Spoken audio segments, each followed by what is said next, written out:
pull a pivot a la Ross and say we're going to change completely to a different sector.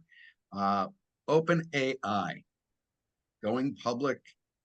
What's going on here? This is, I mean, ChatGPT AI has been at the pinnacle of everybody's interest this year.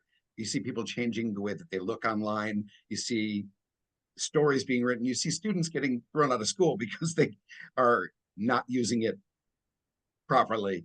Talk about how and why they want to go public and if it's going to be successful. All right. So for people who haven't followed this that closely, OpenAI is the nonprofit organization that owns ChatGPT.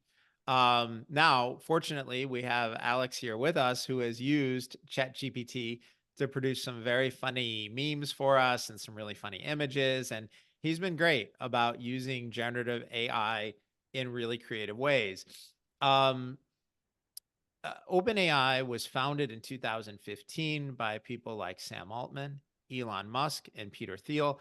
And the idea was they were setting it up as a nonprofit aimed at benefiting all of humanity. But now we have a situation where, you know, Facebook has their own AI, Google has their own AI, Apple is working on their own. So it's become a competitive AI environment, and nobody's really sure which LLM, large language model, and which generative AI model is going to take the leading market share. Are we going to end up with one, crucial competitor, or are there going to be three or four or five of them fighting it out?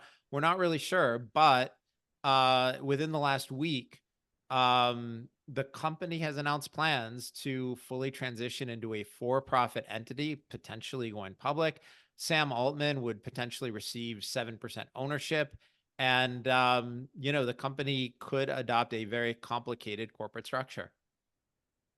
So it kind of, again, goes back to if we had our druthers, do we want this going public? So There's I a lot to actually, unpack there. yeah, there is. And you know what? It's a really complicated thing. I like the idea for two reasons. One is there is a perception, and I disagree with this perception, but there's, in my opinion, an incorrect perception that nonprofits are just, for the good of humanity and they don't have a particular point of view. And for-profit companies, they're trying to make money and they're evil. And I don't think that's accurate. There are plenty of nonprofits who are trying to do horrible things.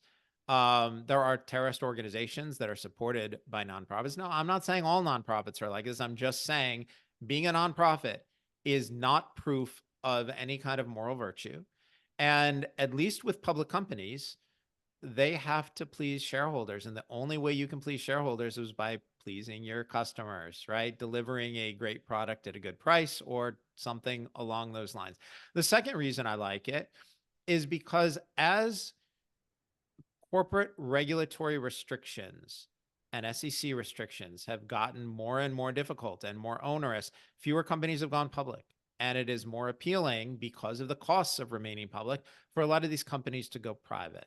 And so we have a decreasing number of public companies in the world and in the United States. And it's been years and years and years that the Wilshire 5000 hasn't had 5,000 companies in it, right? So the available companies for us to invest in is actually decreasing. I like when creative, innovative companies decide to go public because it gives everybody a chance to invest in it, right? Like right now, there's no way for individuals who aren't invested in, really expensive venture capital funds or private equity funds to directly invest in OpenAI or artificial intelligence. Everybody's been playing it in the picks and shovel way. Like Nvidia has been a great play in that field. Okay, fair enough. But I like the idea of more people, including people who don't have, enough money to invest with venture capital firms, having the opportunity to invest in innovative companies like this. Well, so long as we have ChatGPT write the prospectus, I think we can make sure that it works. I've seen some hysterical. I saw somebody's eulogy written by ChatGPT, and I realized that it is an ever evolving technology.